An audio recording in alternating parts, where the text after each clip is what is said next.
तो आज की क्लास स्टार्ट करने से पहले कुछ बातें क्लियर कर दें।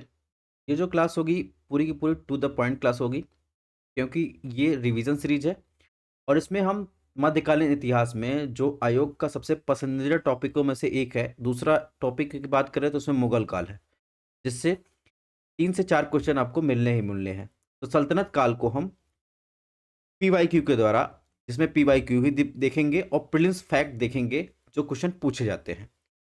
इसके अलावा हमारी संपूर्ण इतिहास की रिवीजन सीरीज चल रही है, जिसमें हम 2018-2023 के क्वेश्चन सॉल्व करवा रहे हैं। उससे संबंधित जो भी इंपॉर्टेंट टॉपिक है उसको आपको एनालिसिस के साथ सारी चीज़ें उपलब्ध करवा रहे हैं, उसको भी आप देख सकते हैं। इससे आपका रिवीजन हो जाएगा और इसमें हमने फोकस किया है, जो चीज़ें इंपॉर्टेंट है वो आपको सारी चीज़ें प्रोवाइड करवाएंगे।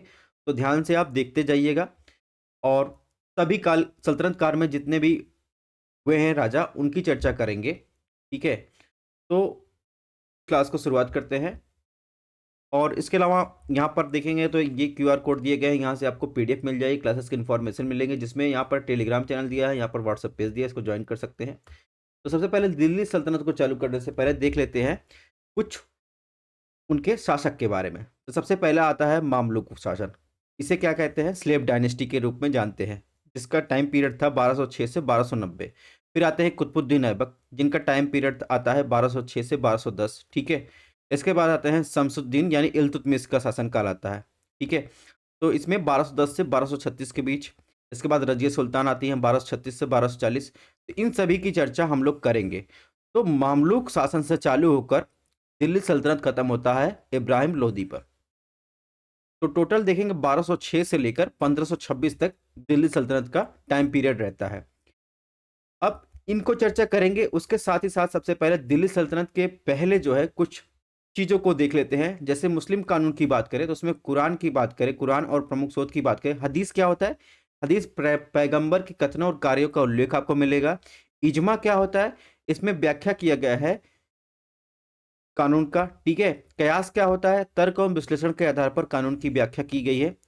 ठीक है, राजस्व व्यवस्था की बात करें तो दिल्ली सल्तनत पहले उश्र उश्र होता था, जिसमें मुस्लिमों से लिया जाने वाला भूमिकर होता था, जो 5 से 10% होता था।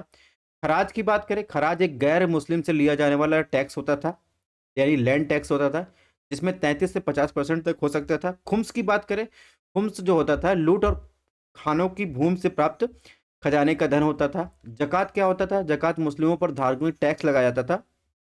ये व्यवस्था जो है रेवेन्यू व्यवस्था थी। जजिया, जजिया क्या था? एक धार्मिक टैक्स नहीं था, ये आपको ध्यान रखना है। जजिया क्या है? एक धार्मिक टैक्स नहीं है, यह गैर मुसलमानों से उनके जीवन और संपत्ति की रक्षा हेतु लिए जाने वाला टैक्स है, तो ये भी आपको ध्यान रखना है। अब दिल्ली सल्तनत की स्थापना के पहले की स्थिति क्या थी, उसके बारे में देख लेते थे। तो दिल्ली सल्तनत की स्थापना होने से पहले अरबों का सिंध पर आक्रमण होता है। अरब पहले मुसलमान आक्रमणकारी थे। ठीक है, चाचानामा में इनकी जो है बातें लिखी गई हैं। और प्रथम अरब आक्रमण की बात करें, खलीफा उमर के समय में 636 ईसा के आसपास बंबई के निकट ठाणे में हुआ था। और जो कि क्या था? असफल था। 712 ईस्वी आता है, उसमें देखेंगे रावर के युद्ध में मोहम्मद बिन शिहाबुद्दीन यानी उर्फ कासिम ने सिंध पर सफल आक्रमण किया। सबसे पहले उसने थत्ता के पास जो है देवल बंदरगाह को अपने अधीन कर लिया। फिर आते हैं सिंध के शासक दाहिर। दाहिर उसकी राजधानी क्या थी? एलोर थी। और इसके अलावा देखेंगे अरबों ने शून्य का ज्ञान भारतीयों से लेकर मोहम्मद गोरी जो थे यूरोप पहुंचाया उसको। पहली बार जजिया का भारत पर मोहम्मद बिन कासिम ने लगाया था। ठीक है, जजिया टैक्स की बात करें जो एक गैर धार्मिक टैक्स है। तो ये तो बात हो गई दिल्ली सल्तनत की स्थापना के पूर्व राजनीतिक स्थिति क्या थी। अब तुर्कों की आक्रमण की बात करते हैं। तो अरबों द्वारा प्रारंभ किया गया कार्य तुर्कों ने पूरा किया था। इस आक्रमण की बात करें, ठीक, गजवाए हिंद की बात करें या गजवाए इम्परर की बात करें। ठीक है, तो गजनवी गजनवी वंश यानी यामनी वंश का संस्थापक क्या था? अल्पतगीन था। ठीक है, उसने अपने राजधानी गजनी बनाई। अल्पतगीन का दामाद था सुदबुद्दीन, उसने से भारत का प्रथम तुर्की आक्रमण किया और हिंदू शाही शासक जयपाल को पराजित किया। तो टू द पॉइंट चीजें देखेंगे, जिसमें देखेंगे उसके बाद आते हैं महमूद गजनवी। तो सुबुद्दीन के बाद विजयों को उत्साहित होकर महमूद गजनवी ने 1000 से 1027 ईस्वी के बीच भारत पर लगभग देखेंगे 17 बार आक्रमण करते हैं। और उनका उद्देश्य क्या था? भारत से संपत्ति लूटना।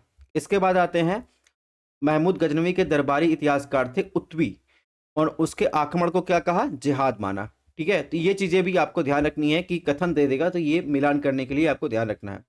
और महमूद गजनवी ने सर्वाधिक देखेंगे तो गुजरात में सोमनाथ मंदिर पर, या सोमेश्वर मंदिर जिसे कहते हैं, जो एक शिव मंदिर है, उस पर देखेंगे कई बार जो है जो है आक्रमण किया है। उस टाइम उनका शासक कौन था उस टाइम, तो भीम प्रथम वहां के शासक थे। किताबुल हिंद की बात करें जिसके लेखक अलबरूनी थे, वो महमूद गजनवी के साथ भारत आए थे। शाहनामा की बात करें, शाहनामा के लेखक फिरदौसी थे, और जो महमूद गजनवी के दरबारी कवि थे। तो ये भी चीजें आपको ध्यान रखनी है।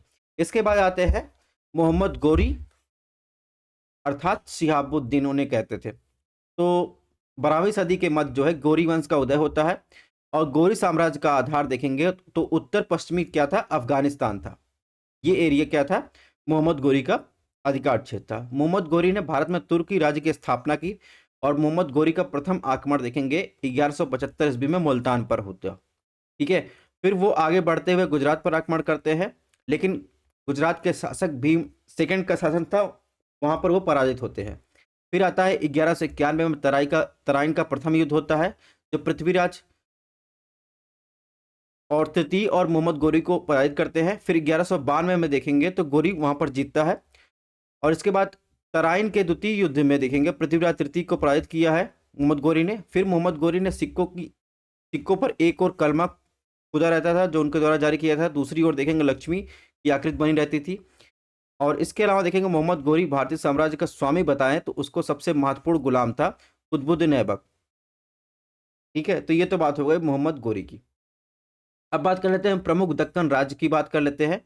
ठीक है, जिसमें ये फैक्चुअल इन्फॉर्मेशन आपको याद रखनी है। राज्य दिया गया है, वंश दिया गया है। जैसे खान देश की बात की जाए तो खान देश में कौन सा वंश था, फारूकी वंश था। बरार की बात करें तो इमाद शाही वंश था। और इसके अलावा देखेंगे बाजीपुर में देखेंगे तो आदिल शाही था। अहमदनगर में देखेंगे तो निजाम शाही था। गोलकुंडा में देखेंगे कुतुब शाही, और बीदर में देखेंगे तो बरीद शाही वंश शासन कर रहा था। सल्तनत कालीन कुछ शब्दावलियों से कभी कभी मिलान करने के लिए पूछ लिया जाता है। जैसे अक्ता की बात करें, अक्ता क्या है, एक ट्रांसलेबर लगान है। ठीक है, इसे ट्रांसफर किया जा सकता है। आमलक की बात करें तो धर्म और दान संबंधी कार्यों के लिए प्रदान की जाने वाली क्या थी, वंशानुगत क्या थी, भूमि थी। इतलाकी की बात करें, सुल्तान द्वारा नियुक्त किए जाने वाला कर्मचारी था। ठीक है, इदरार की बात करें, ये विद्वान व धार्मिक लोगों को दी जाने वाली क्या थी, आर्थिक सहायता थी। इसके अलावा आपको ध्यान रखना, शशगानी आपसे पूछा जाए तो आपको ध्यान रखना चांदी का छोटा सिक्का था जो 6 जीतल के बराबर था।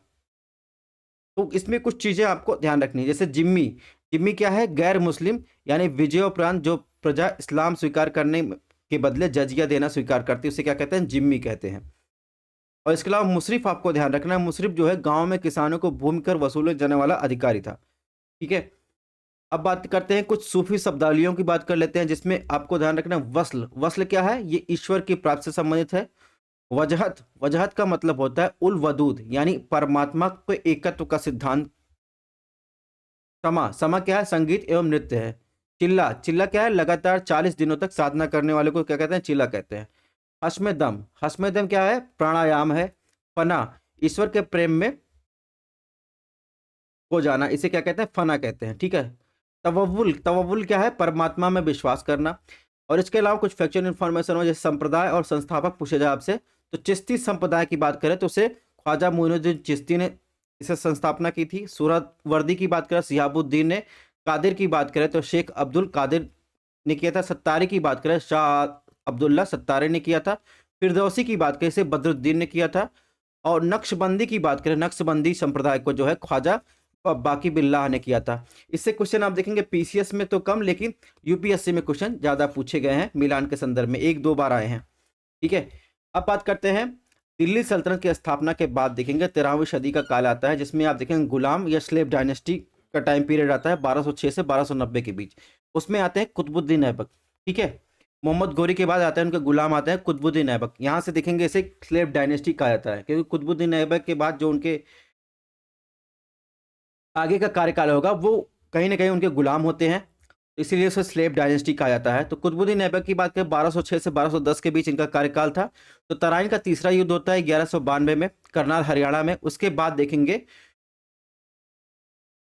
मोहम्मद गोरी जो है वहां के युद्ध करने के बाद क्या हुआ, गजनी लौट गया। और उसने भरोसेमंद जो गुलाम था जिन्हें कुतुबुद्दीन ऐबक जो थे उन्हें सूबेदार नियुक्त कर दिया गया। ठीक है, और इसने भारत की मध्य एशिया राजनीति से दूर रखा और उसे उसकी उदार दानशीलता के लिए क्या कहा गया, लाख बख्श कहा गया, यानी लाखों का दानकर्ता के रूप में संबोधित किया गया। ठीक है, तो बख्तियार खिलजी पर बिहार के नालंदा विश्वविद्यालय को नष्ट करने का आरोप लगता है। 1210 ईस्वी में चौगान पोलो खेलते समय घोड़ों से गिरकर कुतुबुद्दीन ऐबक की मृत्यु हो जाती है। ठीक है, तो ये तो बात हो गई कुतुबुद्दीन ऐबक की।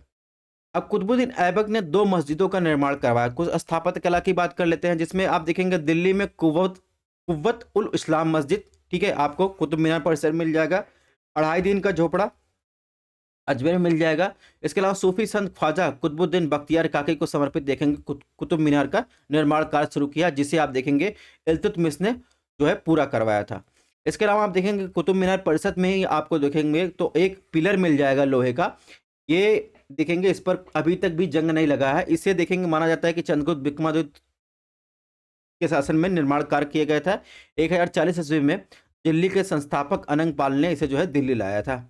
ये प्लेस आपको कहाँ मिल जाएगा, दिल्ली में मेहरौली स्थान पर आपको मिल जाएगा। ठीक है, और इसके अलावा साहित्य की बात करें तो उसके संरक्षण में हसन निजामी ने ताजुल मासिर यानी दिल्ली सल्तनत की पहली पुस्तक लिखी थी। ठीक है, इसके बाद बात करेंगे इल्तुतमिश। इल्तुतमिश का जो टाइम पीरियड था वो 1211 से 36 के बीच था, और इनका मकबरा आप देखेंगे दिल्ली में आप देखेंगे तो कुतुब मीनार परिसर में ही मिल जाएगा, महरौली में ही। और ये ऐसा भारत का मकबरा है जो सुल्तान है जिसपे ऊपर जो है मकबरे के ऊपर छत आपको नहीं देखने को मिलेगी। ठीक है, इल्तुतमिश को दिल्ली का सल्तनत का वास्तविक संस्थापक माना जाता था, और इल्तुतमिश जो था ऐबक की मृत्यु के बाद क्या था, उसको जो है आप देखेंगे घोषित किया गया उनका जो स्लेव डायनेस्टी उसको आगे बढ़ाने के लिए। और कुतुबुद्दीन ऐबक जो था इल्तुतमिश का जो है दाम इल्तुतमिश जो था कुतुबुद्दीन ऐबक का दामाद है और उसका गुलाम था, इसीलिए उसे क्या कहा, गुलामों का गुलाम कहा जाता था। ठीक है, और इसके अलावा बात करें तो इल्तुतमिश ने लाहौर से दिल्ली राजधानी हस्तांतरित की थी। तराइन की तीसरी लड़ाई में 1215 में इल्तुतमिश और याल्दौज के बीच हुई थी, जिसमें याल्दौज की पराजित हुई थी। इसके बाद इल्तुतमिश ने तुर्क चहलगानी यानी 40 दल का संगठन बनाया था, जिसमें उसके विश्वसनीय लोग रहते थे। उसने एकता व्यवस्था को संगठित रूप दिया, और प्रारंभ इसको किया था किसने, मोहम्मद गोरी ने किया था। ठीक है, और इसके अलावा इल्तुतमिश ने शुद्ध अरबी प्रकार के सिक्के चलाए, और तांबे यानी जीतल और चांदी के जिसे सिक्के यही टंका कहा जाता है उसके सिक्के चलाए। दरबार में नया घंटा लगवाया, रजिया को अपना उत्तराधिकारी नियुक्त किया, और भारत पर पहला मंगोल आक्रमण उसी के शासनकाल में यानी इल्तुतमिश के शासनकाल में हुआ था।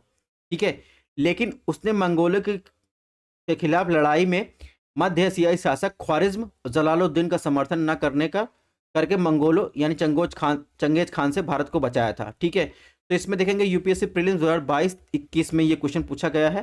ठीक है, कुतुब मीनार में जो एक विशाल विजय मीनार है उसके शासनकाल के दौरान पूरी की गई थी, और इल्तुतमिश को खलीफा से मान्यता प्राप्त करने वाला पहला सुल्तान माना जाता है। ठीक है, इसके बाद इक्ता सिस्टम की बात करें तो इक्ता सिस्टम क्या था, यह एक अरबी शब्द था। इसकी शुरुआत कहाँ हुई थी, फारस और ईरान में हुई थी, और खलीफा प्रशासन में इसका उपयोग जो है सैन्य संचालन, वित्त पोषण और नागरिक सैन्य अधिकारियों को भुगतान करने के रूप में किया जाता था।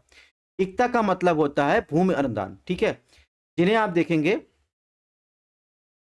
ये एकत्र किया गया लगान है जो था स्वयं के खर्च के लिए और इसके सैनिकों को भुगतान करने के लिए, और जो शेष बच जाता था उसे केंद्र में भेज दिया जाता था। और ये जो इक्ता व्यवस्था वो वंशानुगत था।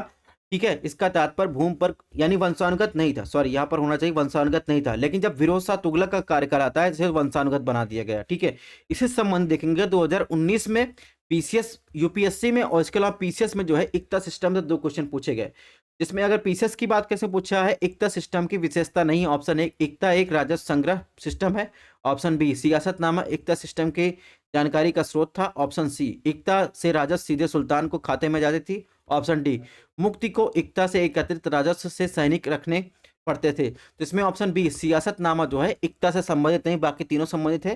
हालांकि यूपीएससी में जो क्वेश्चन पूछा गया तो इसमें दिल्ली सल्तनत के देखेंगे रेवेन्यू जो है प्रशासन से जो है यानी राजस्व वसूली के प्रभारी क्या आमिल कहा जाता था। ऑप्शन 2 दिल्ली के सुल्तानों को इक्ता सिस्टम में एक प्राचीन देशी संस्था थी। ऑप्शन 3 मीर बख्शी का पद दिल्ली के खलजी सुल्तानों के शासनकाल में अस्तित्व है। आपको पता ना कितने कथन सही है। तो जहां तक बात करें, अभी मैंने बताया कि जो इक्ता सिस्टम था वो प्राचीन देशी संस्था नहीं थी, बल्कि आप देखेंगे इसकी शुरुआत फारस और ईरान में हुई थी, तो इस प्रकार ऑप्शन 2 गलत हो जाएगा। मीर बख्शी का पद आप देखेंगे तो अकबर के शासनकाल में लाया गया। और जहाँ तक ऑप्शन 1 की बात करें, दिल्ली सल्तनत के राजा प्रशासन की बात करें, आमिल की बात करें, तो ये बात सही, यानी ऑप्शन ए सही हो जाएगा। अब इसका एक्सप्लेनेशन आपको यहाँ पर मिल जाएगा, ठीक है, यहाँ पर देख सकते हैं। और सियासतनामा की बात करें, इसे निजामुल मुल्क ने लिखा था, ठीक है। अब इल्तुतमिश ऊपर जाते हैं, उसके बाद आती है रजिया सुल्तान। रजिया सुल्तान की बात करें, इनका जो टाइम पीरियड था 1236 से 1240 के बीच था, ठीक है। इल्तुतमिश अपने अंतिम वर्ष में जो है अपने बेटों में किसी को गद्दी पे बैठने योग्य नहीं समझते थे, तो उन्होंने अपनी बेटी को जो है उत्तराधिकारी बनाया। और इब्न बतूता के अनुसार देखेंगे तो उसने घोड़ों की सवारी करके, शस्त्र धारण करके, पर्दा को त्याग करके, यानी पर्दा प्रथा को त्याग करके, पुरुष पोशाक पहनकर युद्ध में सेना का नेतृत्व किया, ठीक है। तो ये इब्न बतूता का जो है आप देखेंगे उनके द्वारा ये बताया गया कालखंड है, ठीक है। बहरम शाह उसके बाद आते हैं। बहरम शाह की बात करें 1240 से 42 के बीच उनका टाइम पीरियड था। उन्हें नायाब मामलिकात का पद जो है पहली बार आया, ठीक है। और इसके अलावा 1241 में पहली बार दिल्ली सल्तनत में मंगोलों का आक्रमण झेलना पड़ा। नसीरुद्दीन महमूद आते हैं, ठीक है, जिनका टाइम पीरियड 1246 से 65 के बीच था। बलबन की सहायता से नसीरुद्दीन महमूद गद्दी पर बैठता है। बलबन का दामाद था, ठीक है। उसके समय क्या था, बलबन को जो है नाइब मामलिकात का पद नियुक्त किया गया, ठीक है। बलबन का युग आता है। इसके बाद देखेंगे नसीरुद्दीन महमूद के बाद आता है बलबन का युग, जिनका टाइम पीरियड था 1266 से 86 के बीच। बलबन को क्या कहा जाता है, उलुग खां भी कहा जाता था। ये इल्तुतमिश का दास था, इसीलिए जो है इस डायनेस्टी को क्या कहा जाता है, स्लेव डायनेस्टी कहा जाता है। तो बलबन को बात करें, जिसे ग्वालियर विजय के बाद खरीदा गया था, ठीक है, इल्तुतमिश द्वारा, ठीक है। वह आलोचना के पद क्या था, आयशेषुर था और अत्यंत सत्तावादी था। और अपनी शक्ति को सुदृढ़ करने के बाद जो है उसने जिले इलाही की उपाधि धारण की थी। उसने प्रशासन में चालसा या चहलगानी के बढ़ते प्रभाव का उसे समाप्त कर दिया गया। सुल्तान ने नियाबत खुदाई अर्थात ईश्वर का प्रतिनिधि अपने आप को माना। बलबन के गुप्तचर विभाग की स्थापना की। और बलबन के टाइम पीरियड में सिजदा यानी झुककर सुल्तान को नमस्कार करना, पैबोस, ठीक है, पैबोस यानी सुल्तान के पैर को चूमना जैसी प्रथाओं को चालू किया, ठीक है। और जो बलबन था वो रक्त की शुद्धता पर बल दिया, ठीक है, और अपने आप को ईरान के देखेंगे अफराशियाब के वंश से जोड़ता था, ठीक है। और बलबन का देखेंगे तो आखिरी अभियान था बंगाल का अभियान था, और उसका प्रथम और आखिरी अभियान भी बंगाल का अभियान था। इसके बाद बात करते हैं दिल्ली सल्तनत में। देखेंगे तो दिल्ली सल्तनत के एक तो स्थापना और सुदृढ़ीकरण का टाइम पीरियड देख लिया। अब दिल्ली सल्तनत की 14वीं सदी में देखेंगे प्रसार और पतन की बात करते हैं तो खलजी और तुगलक आते हैं। उसके बाद देखेंगे तुगलक आते हैं। तो 1286 में देखेंगे बलबन की मृत्यु हो जाती है। उसके बाद दिल्ली में कुछ समय तक अव्यवस्था फैली रहती है। उत्तराधिकारी की बात करें, शहजादा मोहम्मद पहले ही मंगोलों के साथ लड़ाई में मारा गया था। फिर आते हैं जलालुद्दीन फिरोज खिलजी, जिनका टाइम पीरियड था 1290 से 1296 के बीच। तो जलालुद्दीन खिलजी दोस्तों, उन्होंने खिलजी जो थी खलजी कुलीनों के दल ने 1290 में बलबन के निकम्मे उत्तराधिकारियों को उखाड़ फेंका था। फिर जलालुद्दीन खिलजी की जो है ताजपोशी हुई थी, ठीक है। इसके अलावा देखेंगे मंगोल युद्ध जीतने के बाद दिल्ली में जो है ये बस गए और मंगोलपुरी नामक नगर बसाया था। इन्हें नवीन मुसलमान कहा जाता था। इसके अलावा दोस्तों खलजी जो थे मिश्रित तुर्क थे, तुर्क अफगान थे, ठीक है। और जलालुद्दीन जो है ऐसा शासक है जिसने मात्र 6 वर्षों तक शासन किया था, ठीक है। इसके बाद आते हैं अलाउद्दीन खिलजी, जिनका टाइम पीरियड था 1296 से 1316 के बीच। इसने जो है अपना राज्याभिषेक बलबन के जो है लाल महल में करवाया, साथ ही अपने आप को खलीफा से सुल्तान की पदवी ली, ठीक है। 1299 का टाइम पीरियड आता है जिसमें गुजरात पर आक्रमण करता है और वहां पर जो उनके शासक थे उनकी पत्नी कमला रानी को जो है अपनी मल्लिकाएं जहां बना देता है, ठीक है। फिर गुजरात में ही इसको मिलता है मलिक काफूर, ठीक है। मलिक काफूर जो एक किन्नर था वहां से खरीदता है और जो आगे चलकर उसका प्रमुख सेनापति बनता है। 1301 का टाइम पीरियड आता है, उसमें रणथंभौर के शासक हमीर दौर को पराजित करता है। फिर उसने अमीर खुसरो ने यहाँ पर जो है इसके बारे में जौहर प्रथा का वर्णन किया है, ठीक है। इसके बाद जो है अलाउद्दीन खिलजी ने दक्षिण भारत में देवगिरी वारंगल होयसला पांड्य के राज्यों के विरुद्ध अभियान करता है और वारंगल के शासक प्रताप रुद्र को मलिक काफूर ने परास्त किया, वहां से कोहिनूर हीरा प्राप्त करता है। इसके बाद दोस्तों देखेंगे अलाउद्दीन खिलजी द्वितीय सिकंदर की उपाधि धारण करता है। फिर आता है अलाउद्दीन खिलजी के समय दिल्ली में सर्वाधिक मंगोल आक्रमण हुए, ये भी आपको ध्यान रखना है। इसके बाद देखेंगे अलाउद्दीन खिलजी ने मंगोल आक्रमण से बचने के लिए 1304 में सीरी की कला का निर्माण करवाया। तो ये जो डार्क लाइन से लिखा है ये सारी चीजें फैक्चुअल हैं, इसको आपको ना समझ में आ रहा हो तो रटना पड़ेगा ही, क्योंकि आपको एग्जाम क्वालिफाई करना है, ठीक है। अब भू राजस्व की बात करें तो अलाउद्दीन खिलजी पहला शासक था जिसने भूमि की पैमाइश करवाई, ये फैक्चुअल इन्फॉर्मेशन होगी जो आपको ध्यान रखना है। भूमि माप की पद्धति को जो है अपने इसने मसाहत कहा जाता था, ठीक है। जो भू राजस्व का कुल उत्पादन कितना 50% था, ठीक है। इसके अलावा अलाउद्दीन ने घराई कर चराई कर लगाया, तो ये चीजें आपको ध्यान रखना है। इसके अलावा इसमें ध्यान रखना खम्स, खम्स क्या था, ये लूट का माल था जिसमें राज्य का 4/5 सैनिकों का 1/5 निर्धारित किया गया था, ये भी आपको ध्यान रखना है। अब इसी में इस चीजों की चर्चा की गई कि अलाउद्दीन खिलजी का जो दक्षिणी अभियान था, तो 1306 से 1307 के बीच देखेंगे 2 अभियान जो है अलाउद्दीन खिलजी ने चलाए। पहला अभियान था रायगढ़ के खिलाफ, ठीक है, जो गुजरात से निकलने के बाद मालवा के सीमा स्थित पगलाना पर राज कर रहा था, ठीक है, जिसने बहादुरी से लड़ा लेकिन जो है अलाउद्दीन खिलजी का प्रतिरोध नहीं कर सका। उसके बाद दूसरा अभियान था देवगिरी के राजा रामचंद्र के खिलाफ, इससे जो है पीसीएस में 2018 में क्वेश्चन पूछे गए हैं मिलान के संदर्भ में, ठीक है। रायचंद जो है मलिक काफूर के सामने, ठीक है, जो अलाउद्दीन खिलजी का दास था उसके सामने जो है आत्मसमर्पण कर देता है। इसके बाद कुछ टाइम बाद क्या करते हैं, उसे दिल्ली भेज दिया जाता है, जहां पर कुछ समय बाद देखेंगे रयान की उपाधि जो है दी जाती है, किसे, देवगिरी को, ठीक है। तो ये तो बात हो गई अलाउद्दीन खिलजी की। अब यहां पर देखिए 2018 में क्वेश्चन पूछा गया जिसमें आप देखिए रामचंद्र देव को किससे मिलाया गया, वारंगल से रियासत से, जबकि ये देवगिरी से थे, और शंकर देव भी ये देवगिरी से थे, होयसला से वीरवरलाल थे, और मदुरै से देव थे वीर पांड्या। यहाँ पर एक्सप्लेनेशन दिया गया है। अगर आपने जो है हमारी हिस्ट्री की एक्सप्लेनेशन सीरीज नहीं दिखी तो वहां से देख सकते हैं। अभी हम लोग टू द पॉइंट चीजें देखते हैं। फिर आता है तुगलक वंश, अलाउद्दीन खिलजी के बाद आता है तुगलक वंश। क्यों आता है, तो तुगलक वंश की बात करें तो इसकी स्थापना तुगलक वंश गयासुद्दीन तुगलक ने 1320-1325 ईस्वी के बीच की थी, ठीक है, जिसमें अमीर खुसरो ने तुगलक नामा की जानकारी मिलती है। गयासुद्दीन तुगलक ने कृषि के अंतर्गत कई सारे सुधार किए, और ध्यान रखना इनका मकबरा देखेंगे तुगलकाबाद नई दिल्ली में स्थित है। तो इसमें खुद और मुकद्दम चौधरी को जो क्या कर दिया, कर मुक्त कर दिया गया। गयासुद्दीन तुगलक के अनुसार राजकीय आय वृद्धि में उत्पादन वृद्धि करके की जानी चाहिए। इसे क्या कहा, हासिल कहा गया। गयासुद्दीन तुगलक ने ही आदेश दिया कि एक वर्ष में इक्ता जो राजस्व में 1/11 से 1/10% से ज्यादा वृद्धि नहीं करनी चाहिए। तो ये कुछ रिफॉर्म थे कृषि संबंधित जो है गयासुद्दीन तुगलक के।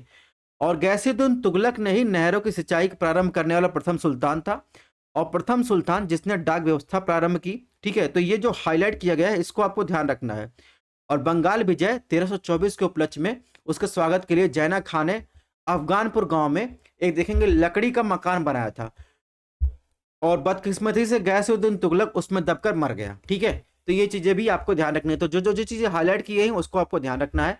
अब बात करते हैं दोस्तों मोहम्मद बिन तुगलक की बात। गयासुद्दीन तुगलक के बाद मोहम्मद बिन तुगलक का टाइम पीरियड आता है। वो टाइम पीरियड था 1325 से 1351 के बीच। तो जैना खां मोहम्मद बिन तुगलक के नाम से शासन किया, ठीक है, जिसने जो है लकड़ी का मकान बनाया जिसमें जो गयासुद्दीन तुगलक जो है मर गया था।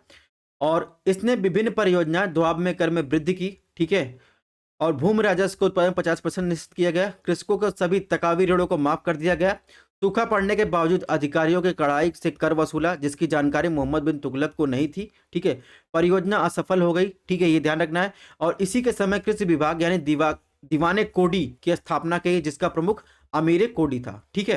किसानों को सहायता दी गई, पैसे बांटे गए जिसे क्या कहा गया, सोनधर और तकवी कहा गया, ठीक है।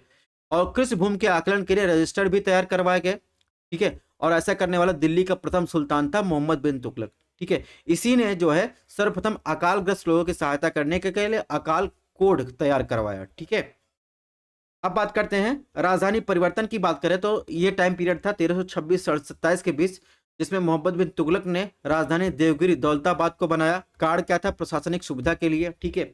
इसके अलावा सांकेतिक मुद्रा का चलन भी टाइम पीरियड चालू हुआ, जिसमें मोहम्मद बिन तुगलक ने वैश्विक स्तर पर चांदी के सिक्कों की कमी देखते हुए सांकेतिक मुद्रा यानी तांबा या कांसा जारी किया, जिससे लेकिन फिलहाल इसकी नकल रोकने में कोई ठोस कदम साबित नहीं हुआ। इसके बाद आता है मोहम्मद बिन तुगलक जो होली का त्योहार में भाग लेने वाला प्रथम सुल्तान था। और इसमें आपको क्या ध्यान रखना है, जैन संत जिन प्रभासूरी से उसका घनिष्ठ संबंध था, इसने जैन संत जम्पूजी को भूमि अनुदान प्राप्त किया था। अब बात करते हैं फिरोज शाह तुगलक की, जिसका टाइम पीरियड था 1351 से 88 के बीच। तो दिल्ली सल्तनत में फिरोज शाह तुगलक प्रथम शासक था जिसने 2 बार अपना क्या किया, राज्याभिषेक करवाया।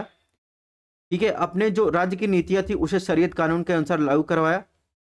स्त्रियों को जो है संतों के मज़ारों पर जाने से मनाही कर दी। पर्दा प्रथा को प्रोत्साहित किया। इसके अलावा फिरोज शाह के समय ही जजिया कर को एक अलग टैक्स बना दिया गया। ठीक है, जो पहले क्या था, मालगुजारी के साथ क्या था, लिया जाता था, ब्राह्मणों से वसूला जाता था। और इसके बाद उन्होंने जो है, चाहे वो सैनिक हो असैनिक, दोनों पदों के क्या किया, वंशानुगत बना दिया। और कृषकों के सभी जो है तकावी ऋणों को माफ कर दिया। तो ये तो बात हो गई फिरोज शाह तुगलक की। और इसमें आपको क्या ध्यान रखना है, फिरोज शाह तुगलक ने जो है व्यापक स्तरों पर नहरों का निर्माण करवाया और बंगाल अभियान से लौटते हुए जौनपुर नगर की स्थापना की। तो ये तो बात हो गई फिरोज शाह तुगलक की। इसके अलावा कुछ और चीज़ें हैं जो फिरोज शाह तुगलक के बारे में आपको ध्यान रखना है। जैसे अगर बात करें तो उड़ीसा के अभियान के दौरान जगन्नाथ मंदिर को लूटा उसने। 1361 में नागरकोट अभियान के दौरान ज्वालामुखी मंदिर को लूटा। तो मिलान के संदर्भ में ये क्वेश्चन पूछे जाते हैं। इसके अलावा चिकित्सा के लिए उसने दारुल शफा विभाग की स्थापना की और गरीबों को खैरात बांटने के लिए दीवाने खैरात की स्थापना की। तो ये जो हाईलाइट किया गया है इसको आपको ध्यान रखना है। ठीक है, इसके अलावा फिरोज शाह तुगलक पहला सुल्तान था जिसने रोजगार ब्यूरो की स्थापना की। और नसीरुद्दीन महबूब की बात करें तो इसके समय तैमूर लंका आक्रमण होता है 1398 में। और फिरोज शाह के अगर मकबरे की बात करें तो आपको मिल जाएगा हौस खास नई दिल्ली में। तो ये तो बात हो गई फिरोज शाह तुगलक की। अब बात करते हैं सैयद वंश की। सैयद वंश का टाइम पीरियड की बात करें तो 1414 से 1451 के बीच ये टाइम पीरियड था इनका, जिसमें खिज्र खां आते हैं, सैयद वंश के संस्थापक थे। इसने सुल्तान की उपाधि नहीं ली बल्कि रैयत आला की उपाधि ली। इस वंश में मुबारक शाह, मोहम्मद शाह, अलाउद्दीन आलम शाह नामक शासक हुए। फिर आता है लोधी वंश जिसका टाइम पीरियड था 1451 से 1526 के बीच। इसके संस्थापक हुए बहलोल लोधी। ठीक है, जिनका टाइम पीरियड था 1451 से 1889 के बीच। और अगर बात करें तो लोधी का मकबरा आपको मिल जाएगा दिल्ली में। उसके बाद टाइम पीरियड आता है सिकंदर लोधी का और इनका मकबरा आप देखने को मिल जाएगा लोधी गार्डन नई दिल्ली में। सिकंदर लोधी की बात करें तो 1489 से 1517 के बीच इनका टाइम पीरियड था। तो जौनपुर का विलय कर दिल्ली सल्तनत में सिकंदर लोधी ने किया था। ठीक है, सिकंदर लोधी ने 1504 में आगरा का निर्माण करवाया और सिकंदर ने भूमि की माप की जिसकी इकाई जो है गजय सिकंदरी जो है रखी। ठीक है, उसने मुहर्रम पर ताजिया निकालने पर पाबंदी लगाई दी गई। ठीक है, और इसके अलावा जैसे फिरोज शाह तुगलक ने स्त्रियों को संतों को मजार पर मनाही की थी, वैसे इसे सिकंदर लोधी भी ने किया। और वह गुलरुखी नाम से कविताएं लिखता था। तो ये तो बात हो गई सिकंदर लोधी की। और उसकी एक रचना थी जिसे सम्मत सिकंदर शाही कहा गया। इसके बाद बात करते हैं इब्राहिम लोधी। तो ये लास्ट थे इब्राहिम लोधी। इब्राहिम लोधी की बात करें तो इब्राहिम लोधी का टाइम पीरियड था 1517 से 1526 के बीच। और ये लोधी के ने अत्यधिक कठोर नीति अपनाई थी। इब्राहिम लोधी से असंतुष्ट होकर लाहौर के राज्यपाल दौलत खां लोधी ने बाबर को भारत पर आक्रमण करने के लिए आमंत्रित किया था। और 1518 में कटौली की लड़ाई में मेवाड़ के राणा सांगा ने इब्राहिम लोधी को पराजित किया। और फिर आता है टाइम पीरियड 1526 जिसमें पानीपत का प्रथम युद्ध होता है जिसमें बाबर ने इब्राहिम लोधी को पराजित किया। तो इस प्रकार देखेंगे दिल्ली सल्तनत का पूरा टाइम पीरियड समाप्त हो जाता है। अब कुछ और फैक्चुअल इन्फॉर्मेशन है जिसको हम लोग देख लेते हैं। क्वेश्चन इससे बनते हैं, जैसे कुछ शब्दावलियां हैं जो दिल्ली सल्तनत संबंधित इंपॉर्टेंट है। जैसे भूमि के क्लासिफिकेशन की यानी लैंड के क्लासिफिकेशन की बात करें तो इक्ता भूमि वह भूमि जो अधिकारियों को उनकी सेवाओं वेतन के लिए जो है दिया जाता था। खालिसा भूमि सीधे सुल्तान द्वारा नियंत्रित होते थे, इससे शाही दरबार और शाही घरेलू खर्चे के लिए निर्धारित किया जाता था, इससे रेवेन्यू प्राप्त होता था। तीसरा आता था इनाम भूमि, ये धार्मिक नेताओं संस्थाओं के अनुदान में दी गई भूमि है। ठीक है, तो ये कुछ वर्ड है, इसको ध्यान रखना है। इसके अलावा यहाँ पर कुछ शब्दावलियाँ दी गई हैं, इसको आपको पढ़ लेना है। ठीक है, जैसे नायाब वली क्या होता है, दीवान वजीरत क्या होता है, दीवान आरिज किसे कहते हैं, इसे रक्षा मंत्री को कहते हैं। तो ये चीज़ें आपको पढ़ लेना है, हो सकता है इसे मिलान के संदर्भ में क्वेश्चन पूछ लिया जाए। सल्तनत कालीन स्थापत्य कला की बात कर लेते हैं। ठीक है, क्योंकि इसमें हम जो है आर्ट एंड कल्चर को भी इंक्लूड किए हुए हैं। तो कुतुब ऐबक की बात करें, उसने जो है कुव्वत उल इस्लाम मस्जिद, ठीक है, तुर्कों द्वारा निर्मित पहला स्थापत्य था और इसके अलावा कुतुब मीनार, 2.5 दिन का झोपड़ा का निर्माण कराया था। इल्तुतमिश ने सुल्तानगढ़ी का मकबरा, ठीक है, तुर्कों द्वारा निर्मित पहला मकबरा था, दिल्ली में करवाया था। इल्तुतमिश ने कुतुब मीनार का अधूरा काम पूरा करवाया था। इसके अलावा इल्तुतमिश का मकबरा कहाँ पर है? दिल्ली में स्थित है। गंधक की बावली महरौली में दिल्ली में स्थित है, इसे भी इल्तुतमिश ने जो है बनाया था। और इसके अलावा बलबन की बात करें, इसने लाल महल जो दिल्ली में आपको मिल जाएगा, बलबन का मकबरा, ठीक है, जिसे विशुद्ध इस्लामिक शैली में निर्मित करवाया था और ये भारत में निर्मित प्रथम मकबरा था, ठीक है। इसी में पहली बार देखेंगे वैज्ञानिक पद्धति से मेहराब का निर्माण कराया गया था, तो ये भी आपको ध्यान रखना है। अलाउद्दीन खिलजी की बात करें तो इसने अलाई दरवाजा, तहरी नगर यानी दूसरी दिल्ली और 1000 स्तंभों वाला महल जो दिल्ली में आपको देखने को मिल जाएगा, अलाउद्दीन खिलजी ने निर्माण कराया था। फिर गैसुद्दीन तुगलक आते हैं, इन्होंने तुगलकाबाद का निर्माण कराया, ठीक है। इसके अलावा गैसुद्दीन तुगलक का मकबरा आपको देखने को मिल जाएगा। इसके बाद आते हैं फिरोज शाह तुगलक। तो फिरोज शाह कोटला नगर जो दिल्ली में आपको देखने को मिलेगा, फिरोज शाह तुगलक द्वारा बसाया गया था। तो ये तो बात हो गई सल्तनत कालीन स्थापत्य कला की। इसके अलावा कुछ और चीज़ें, जैसे सिकंदर लोदी का बात करें तो उसने मोट मस्जिद जो आपको दिल्ली में देखने को मिलेगा वो सिकंदर लोदी द्वारा बनाया गया था। मोहम्मद बिन तुगलक की बात करें तो इसने जहांपना नगर दिल्ली, आदिलाबाद किला, दिल्ली निज़ामुद्दीन औलिया का मकबरा, ये सब मोहम्मद बिन तुगलक द्वारा बनाया गया था। इसके अलावा यहाँ पर कुछ विद्वान दिए गए हैं, उनके कुछ बुक्स दिए गए हैं, उनके बारे में क्वेश्चन पूछा जाता है।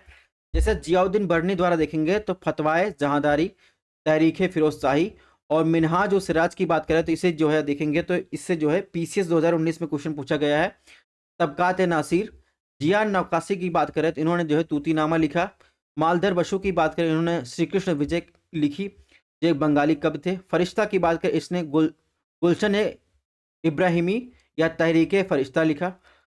इसके अलावा मुगल सल्तनत काल में देखें कुछ लेखक और पुस्तकें थे, उनके बारे में देख लेते हैं। हसन निज़ामी की बात करें इन्हें ताजुल माशिर लिखा। चंद्र बरदाई की बात करें इन्हें पृथ्वीराज राठौर लिखा। कल्हड़ की बात करें राजतंगड़ी और राजा मान तोमर की बात करें इन्हें मान कौतूहल लिखा, ठीक है। और नुसरत शाह की बात करें इन्होंने महाभारत का बंगाली में अनुवाद किया था। तो ये कुछ बुक्स हैं जिनके बारे में लगभग हर बार जो है पूछ लिया जाता है। इसके अलावा कुछ उत्तरवर्ती मुगल शासकों का क्रम दिया गया है, इससे भी देखेंगे तो पीसीएस 2019 में क्वेश्चन आया है, तो इनको आपको देख लेना है। जैसे बहादुर शाह प्रथम की बात करें शाह बेखबर कहा गया, इनका टाइम पीरियड से 1707 से 12 के बीच था। फिर जहांदर शाह आते हैं, ठीक है, लंपट मूर कहा गया इन्हें, 1712 से 13 के बीच था। फिर फरुख शहीर आते हैं जिन्हें घृणित कायर कहा गया, 13 से 19 के बीच था। फिर मोहम्मद शाह रंगीला आते हैं जिनका टाइम पीरियड 19 से 48 के बीच था। तो आप देख रहे होंगे 1707 से शुरू होकर 1862 तक पूरा यहाँ बहादुर शाह प्रथम से लेकर बहादुर शाह द्वितीय तक पूरा टाइम पीरियड दिया गया है, इसको आपको देख लेना है, ठीक है। और इसके अलावा महत्वपूर्ण कुछ फैक्ट दिए गए हैं जो आप देखेंगे दिल्ली सल्तनत, और इसके अलावा बात करें मुगल पीरियड से हटकर आप देखेंगे तो बहमनी और दक्षिण में जो राज्य हैं उनकी राज्य राजधानी और संस्थापक की बात की गई है, इसको आपको देख लेना है। जैसे चोल की बात करें, चोल की राजधानी क्या तंजौर, उनके संस्थापक थे विजयालय। चालुक्य के वेगी की बात करें तो वेगी राजधानी थी, विष्णुवर्धन संस्थापक थे। कलचुरी की बात करी तो कलचुरी जो थे त्रिपुरी राजधानी थी, उनके संस्थापक थे कोकल थे, ठीक है। चालुक्य की बात, वातापी के चालुक्य की बात करें तो वातापी वल्लभी इनकी राजधानी थी, इनके जो संस्थापक थे विष्णु शर्मा थे, ठीक है। प्रतिहारों की बात करें जो उज्जैन से संबंधित है तो उनके संस्थापक थे हरिचंद, ठीक है। राष्ट्रकूट की बात करें तो मान्यखेत राजधानी थी, जिनके संस्थापक हैं दंतदुर्ग, ठीक है। ऐसे वकाटक वंश की बात करें, इनकी राजधानी क्या थी, नंदीवर्मन थी, और इनके संस्थापक थे विंध्या शक्ति। तो ये चीजें आपको ध्यान रखनी है। ऐसे पल्लव बहुत ज्यादा पूछा जाता है, पल्लव की राजधानी कांचीपुरम है, इनके संस्थापक सिंह विष्णु थे, ठीक है। और चालुक्य कल्याण की पूछा जाए तो मान्यखेत है। सोलंकी की बात की जाए तो सोलंकी जो है अहिलवाड़ है राजधानी, और इसके संस्थापक मूलराज थे। तो बहुत सारी चीज़ें इसमें दी गई हैं, इसको आपको पढ़ लेना है, जो जो इंपॉर्टेंट थी वो हमने डिस्कस कर दिया है। इसके अलावा यहाँ पर देखेंगे तो टाइम पीरियड दिया गया है, और यहाँ पर उससे संबंधित शासक की बात की गई है, और उन शासकों के दौरान कौन कौन से महत्वपूर्ण जो विदेशी यात्री थे वो भारत आए थे, उनके बारे में यहाँ पर चर्चा की गई है। इनको आपको देख लेना है, कभी कभी मिलान से पूछ लिया जाता है। जिसमें सबसे ज़्यादा आपको ध्यान रखना है विजयनगर में आपको ध्यान रखना है, और कृष्णदेव राय से क्वेश्चन पूछा जाता है, अकबर से, शाहजहां से, ठीक है। और शाहजहां औरंगजेब की बात हो गई, औरंगजेब की बात हो गई, ठीक है, ये कवर हो गया। और इसमें आपको क्या ध्यान रखना है, गुलाम वंश से क्वेश्चन पूछा जाता है, सल्तनत काल की हम लोग बात कर ही रहे हैं। तो मिन्हाज उस रात जो थे ईरान से संबंधित थे। तो ये चीज़ें आपको ध्यान रखनी है, ठीक है? तो इस तरह हमारा दिल्ली सल्तनत का टाइम पीरियड खत्म होता है। इसके बाद हम लोग मुगल में देखेंगे कुछ इंपॉर्टेंट चीज़ें हैं, उसके बाद बहमनी, फिर आप देखेंगे साउथ के कुछ राज्यों की चर्चा करेंगे और इस तरह हमारा जो है मध्यकालीन इतिहास जो है यहाँ पर समाप्त हो जाएगा। मिलते हैं नेक्स्ट लेक्चर में।